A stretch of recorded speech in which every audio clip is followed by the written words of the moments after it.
ವೀಕ್ಷಕರೇ ನಮಸ್ಕಾರ. ಮತ್ತೊಂದು ವಿಡಿಯೋಗೆ ಸ್ವಾಗತ ಸುಸ್ವಾಗತ. ವೀಕ್ಷಕರೇ, ಇದೀಗ ಶಾಕಿಂಗ್ ನ್ಯೂಸ್ ಒಂದು ಹೊರಬಿದ್ದಿದೆ.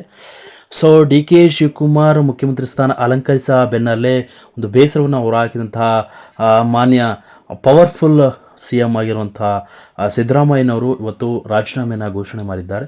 ಸೊ ಪಕ್ಷದಿಂದ ಹೊರಗೆ ಉಳಿದಿದ್ದಾರೆ. ಸೊ ಯಾವ ನಿರ್ಧಾರ, ಏನಾಯಿತು, ಸಮಸ್ಯೆ ಎಲ್ಲಿಂದ ಬಂತು, ಹೊಸ ಕ್ಲಾರಿಟಿಯನ್ನು ಈ ವಿಡಿಯೋದಲ್ಲಿ ನೋಡ್ತಾ ಹೋಗೋಣ. ಈ ವಿಡಿಯೋ ನೋಡೋಕ್ಕೂ ಮೊದಲು ನೀವು ನಮ್ಮ ಚಾನಲ್ಗೆ ಸಬ್ಸ್ಕ್ರೈಬ್ ಆಗಿಲ್ಲ ಅಂದರೆ ಕೂಡಲೇ ಸಬ್ಸ್ಕ್ರೈಬ್ ಆಗಿ, ಹಾಗೆ ಪಕ್ಕದ ಬೆಲ್ ಐಕನ್ ಕ್ಲಿಕ್ ಮಾಡ್ಕೊಳ್ಳಿ. ವೀಕ್ಷಕರೇ, ಬಿಗ್ ಅಪ್ಡೇಟ್ಸ್ ಒಂದು ಬರ್ತಾ ಇರುವಂಥದ್ದು ನಿಜಕ್ಕೂ ರಾಜಕಾರಣದಲ್ಲಿ ಸಂಚಲನ ಸೃಷ್ಟಿ ಮಾಡಿದಂತಹ ಈ ಬೆಳವಣಿಗೆ.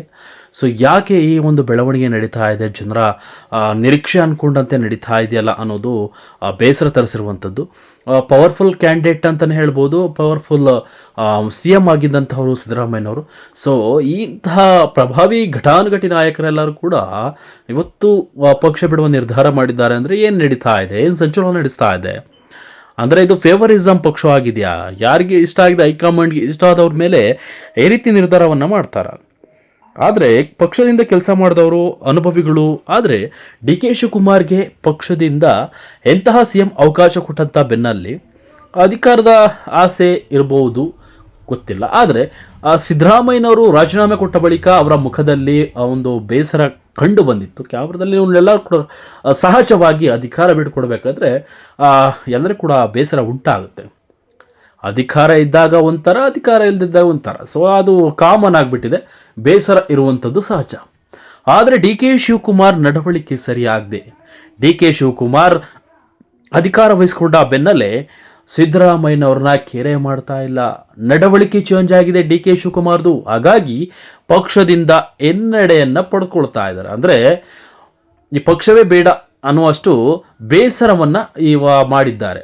ಇಷ್ಟು ವರ್ಷ ಕಷ್ಟಪಟ್ಟು ಪಕ್ಷಕ್ಕಾಗಿ ದುಡಿದು ಎಲ್ಲವನ್ನ ಮಾಡಿದಂತಹ ಸಿದ್ದರಾಮಯ್ಯನವರಿಗೆ ಒಂದು ಗೌರವ ಇಲ್ಲ ಅಂದರೆ ಅದು ಅವರ ಗೌರವಕ್ಕೆ ಧಕ್ಕೆ ತಂದ ಆಗಿರುವಂಥದ್ದು ಡಿ ಕೆ ಶಿವಕುಮಾರ್ ಮಾಡಿದ್ದಂತಹ ದೊಡ್ಡ ಎಡವಟ್ಟು.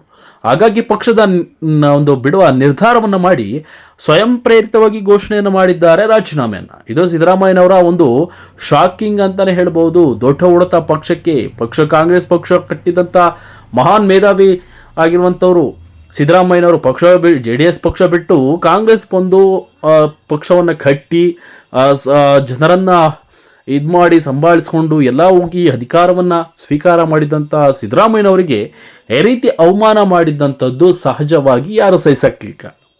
ಅಭಿಮಾನಿಗಳು ಬೇಸರವನ್ನು ಹೊರತಿದ್ದಾರೆ. ಡಿ ಕೆ ಶಿವಕುಮಾರ್ ಆಪ್ತರೆಲ್ಲರೂ ಕೂಡ ಸಿದ್ದರಾಮಯ್ಯನವರೇ ಇರಬೇಕಿತ್ತು ಅಂತ ಆಸೆ ಪಡ್ತಾ ಇದ್ದಾರೆ.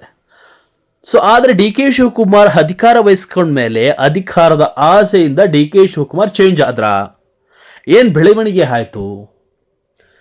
ಸೊ ವೀಕ್ಷಕರೇ, ಬಿಗ್ ಬಾಸ್ ಒಂದು ದೊಡ್ಡ ಒಂದು ವೇದಿಕೆಯಲ್ಲಿ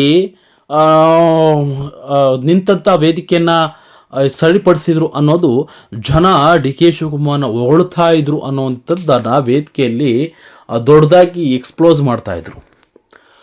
ಬಿಗ್ ಬಾಸ್ ನಿಲ್ಲಿಸಿದ್ರು ದೊಡ್ಡ ವೇದಿಕೆ ಅಂತ. ಆದರೆ ಸೆಲೆಬ್ರಿಟಿಗಳನ್ನೆಲ್ಲ ಪಡ್ಕೊಳ್ಳೋದಕ್ಕೆ ಈ ರೀತಿಯಾಗಿ ಮಾತನಾಡಿದ್ರ. ಏನೋ ಒಂದು ಕಡೆ ಹೈಲೈಟ್ ಆಗಿ ಬ್ಯಾನರ್ ಹೊಡಿಬೇಡಿ ಅಂತಾರೆ, ಅದ್ರ ಬ್ಯಾನರ್ ಹಾಕ್ಸಿದ್ರು. ಇನ್ನೊಂದು ಕಡೆ ಸೇಬನ್ನು ಕಡಿದು ಅಭಿಮಾನಿಗಳಿಗೆ ಎಸಿತಾರೆ. ಇಂತಹ ಬೆಳವಣಿಗೆಗಳನ್ನು ನೋಡಿ ಜನ ಡಿ ಕೆ ಶಿವಕುಮಾರ್ ಮೇಲೆ ಬೇಸರವನ್ನು ಹೊರಹಾಕಿದ್ದಾರೆ. ಆದರೆ ಸಿದ್ದರಾಮಯ್ಯನವರ ಆಡಳಿತ, ರಾಜಕೀಯ ಒತ್ತಡಗಳು, ರಾಜಕೀಯದ ಇದ್ದಂಥ ಒಂದು ಜವಾಬ್ದಾರಿ ಎಲ್ಲವನ್ನು ಕೂಡ ಅನುಭವಿಸಿ ಬಂದಂಥವ್ರು. ಆದರೆ ಸಿದ್ದರಾಮಯ್ಯನವರಿಗೆ ಬೇಸರ ಆಗಿದೆ ಅಂದರೆ ಹೇಗೆ? ಪಕ್ಷದಿಂದ ಬಿಡುವ ನಿರ್ಧಾರ. ಸ್ಯಾಂಡಲ್ವುಡ್, ಹಾಗೆ ಕೆಲವೊಂದಿಷ್ಟು ಕಲಾವಿದರು, ಹಾಗೆ ಇನ್ನೊಂದಿಷ್ಟು ರಾಜಕೀಯ ವರ್ಗದವರು ಎಲ್ಲರನ್ನು ಸೇರಿಕೊಂಡು ಪಕ್ಷದ ಜವಾಬ್ದಾರಿಯನ್ನು ನಡೆಸ್ಕೊಂಡು ಹೋಗ್ತಾ ಇದ್ರು.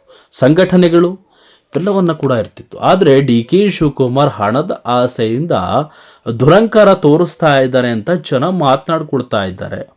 ಯಾವುದಾದ್ರೂ ರಿಯಾಲಿಟಿ ಶೋ ಬಂದರೆ ನಿಲ್ಲಿಸುವ ಪ್ರಯತ್ನವನ್ನು ಮಾಡ್ತಾರೆ. ದೊಡ್ಡ ಯಾವುದಾದ್ರೂ ಒಂದು ವಿರೋಧವಾಗಿ ನಡೆದರೆ ಅದನ್ನು ಸ್ಟಾಪ್ ಮಾಡಿಸ್ಲಿಕ್ಕೆ ಪ್ರಯತ್ನವನ್ನು ಪಡ್ತಾರೆ. ಇಂತಹ ಡಿ ಕೆ ಶಿವಕುಮಾರ್ ಬೇಡ ಅಂತ ಜನ ಅಂದ್ಕೊಳ್ತಾ ಇರುವಂಥದ್ದು. ಆದರೆ ಸಿದ್ದರಾಮಯ್ಯನವರಿಗೆ ಬೇಸರ ಆಗಿದೆ. ಪಕ್ಷ ಎಷ್ಟು ಸಪೋರ್ಟ್ ಮಾಡಿದ್ರು ಪಕ್ಷದಿಂದ, ಆದರೆ ಹೈಕಮಾಂಡ್ನಿಂದಲೂ ಕೂಡ ಒತ್ತಡ ಹಾಕಿದ್ರು. ಆದರೆ ಇವತ್ತು ಪಕ್ಷವನ್ನು ಬಿಡುವ ನಿರ್ಧಾರ ಮಾಡಿದ್ದಾರೆ. ಸ್ವಯಂ ಪ್ರೇರಿತವಾಗಿ ರಾಜೀನಾಮೆಯನ್ನು ಕೊಟ್ಟಿದ್ದಾರೆ. ಸೊ BJPಗೆ ಸೇರ್ಪಡೆ ಮಾಡಿಕೊಳ್ಳುವ ನಿರ್ಧಾರ ಕೂಡ ಹೌದು. ಇದು ಒಂದು ಖುಷಿಯಾದ ವಿಚಾರ BJP ನಾಯಕರಿಗೆ. ಇದೀಗ ಸದ್ಯಕ್ಕೆ ಮಾತುಕತೆ, ಒಂದು ರೌಂಡ್ ಮಾತುಕತೆ ಆಗಿದೆ. ಯಡಿಯೂರಪ್ಪ ಜೊತೆ ಭೇಟಿಯಾಗಿ ಸಿದ್ದರಾಮಯ್ಯನವರು ಮಾತುಕತೆ ನಡೆಸಿದ್ದಾರೆ. ಎರಡನೇ ಬಾರಿ ಮೋದಿಜಿ ಅವರ ಜೊತೆ ಭೇಟಿಯಾಗಿ ಮಾತನಾಡಿದ್ದಾರೆ. ಎಲ್ಲವೂ ಕೂಡ ಮಾತುಕತೆ ನಡೆದು ಚರ್ಚೆ ಆದ ಮೇಲೆ ಬಳಿಕ ಕಾಂಗ್ರೆಸ್ ಪಕ್ಷಕ್ಕೆ ರಾಜೀನಾಮೆ ಕೊಡುವ ನಿರ್ಧಾರ ಮಾಡಿದ್ದಾರೆ. ಸೊ ಮುಂದೊಂದು ದಿನ ಎಂಥ ಪಶ್ಚಾತ್ತಾಪ ಪಡುವ ಅವಶ್ಯಕತೆ ಇಲ್ಲ. DK ಶಿವಕುಮಾರ್ ಪಕ್ಷದಿಂದ ಘಟಾನುಘಟಿಗಳು ಹೊರ ಹಾಕ್ತಾ ಇರುವಂಥದ್ದು. ಸಿದ್ದರಾಮಯ್ಯನವರ ಆಪ್ತರೆಲ್ಲರಿಗೂ ಕೂಡ ಹೊರ ಹಾಕಿದ್ದಾರೆ ಸಚಿವ ಸ್ಥಾನದಿಂದ. ಇದು ದೊಡ್ಡ ಎಫೆಕ್ಟ್ ಅಂತಾನೆ ಹೇಳ್ಬೋದು. ರಾಜಕೀಯದ ಒಂದು DKಶಿ ಒಂದು ಸರ್ಕಾರದಲ್ಲಿ ಇಂಥ ದೊಡ್ಡ ಹೊಡೆತ ಇನ್ನು ಮುಂದಿನ ದಿನಗಳಲ್ಲಿ ಕಾಡುತ್ತೆ. ಸೊ ಇಂತಹ ಪ್ರಭಾವಿ ನಾಯಕರೆಲ್ಲರೂ ಕೂಡ ಕೈ ಜೋಡಿಸದೆ ಕೈ ಬಿಟ್ಟರೆ ಮುಂದಿನ ಬೆಳವಣಿಗೆ ಬೇರೆ ರೀತಿಯಲ್ಲಿ ಹೋಗುತ್ತೆ. ಸೊ ಅಲ್ಲಿವರೆಗೂ ನೋಡ್ತಾ ಇರೋಣ DKಶಿಯ ಒಂದು ಅಧಿಕಾರಾವಧಿ ಹೇಗಿರುತ್ತೆ ಅನ್ನೋದನ್ನು ಅಲ್ಲಿವರೆಗೂ ನೋಡ್ತಾ ಇರಿ. DKಶಿ ಅಧಿಕಾರ ಇಷ್ಟ ಆದರೆ ಜನ ಸಪೋರ್ಟ್ ಮಾಡ್ತಾರೆ, ಇಲ್ಲ ಅಂದರೆ ಪಕ್ಷದಿಂದಲೂ ಕೂಡ ಕೆಲವೊಂದಿಷ್ಟು ಕಾರ್ಯಕರ್ತರು ಹೊರಬರುವ ಸಾಧ್ಯತೆ ಕೂಡ ಇದೆ. ಮುಂದಿನ ದಿನಗಳಲ್ಲಿ ನೋಡೋಣ ಹೇಗಾಗುತ್ತೆ ಅಂತ. ಸೊ ಕೆಲವೊಂದಿಷ್ಟು ಸಮುದಾಯದವ್ರಿಗೆ ಸಚಿವ ಸ್ಥಾನ ಕೊಟ್ಟಿಲ್ಲ ಅನ್ನೋದು ಬೇಸರ, ಸ್ಟ್ರೈಕ್ ಎಲ್ಲ ಕೂಡ ಮಾಡ್ತಾ ಇದ್ದಾರೆ. ಸೊ ಅಂಥವರಿಗೆ ಅವಕಾಶ ಮತ್ತೆ ಕೊಡ್ತಾರೆ ಅನ್ನೋದನ್ನು ಕಾದು ನೋಡೋಣ ಸಚಿವ ಸಂಪುಟದಲ್ಲಿ. ಇನ್ನು ಸಿದ್ದರಾಮಯ್ಯನವರು ರಾಜೀನಾಮೆ ಕೊಟ್ಟ ಬೆನ್ನಲ್ಲೇ DK ಶಿವಕುಮಾರ್ ಕಾಂಗ್ರೆಸ್ನ ಪ್ರಭಾವ ಘಟಾನುಘಟಿಗಳೆಲ್ಲರೂ ಕೂಡ ಶಾಕ್ ಆಗಿದ್ದಾರೆ. ಯಾಕೆ ಈ ನಿರ್ಧಾರ ಮಾಡಿದ್ರು, ಏನು ನಡೀತು ಒಳಗೆ ಅನ್ನೋದನ್ನ ಸೊ ಸಹಜವಾಗಿ ಅವರು ಹೇಳಿದ್ದಾರೆ. ಈ ವಿಡಿಯೋ ನಿಮ್ಗೆ ಇಷ್ಟ ಆಗಿದ್ರೆ ಲೈಕ್ ಮಾಡ್ಕೊಳ್ಳಿ ವೀಕ್ಷಕರೇ. BJP ಸೇರಿದಂಥ ಸಿದ್ದರಾಮಯ್ಯನವ್ರಿಗೆ ನೀವೇ ನಿಮ್ಮ ಅನಿಸಿಕೆಗಳನ್ನು ತಿಳಿಸಿ ಸಪೋರ್ಟ್ ಮಾಡಿ ಅಂತ ಹೇಳ್ತಾ ಈ ವಿಡಿಯೋನ ಮುಗಿಸ್ತಾ ಇದ್ದೀನಿ. Thank you.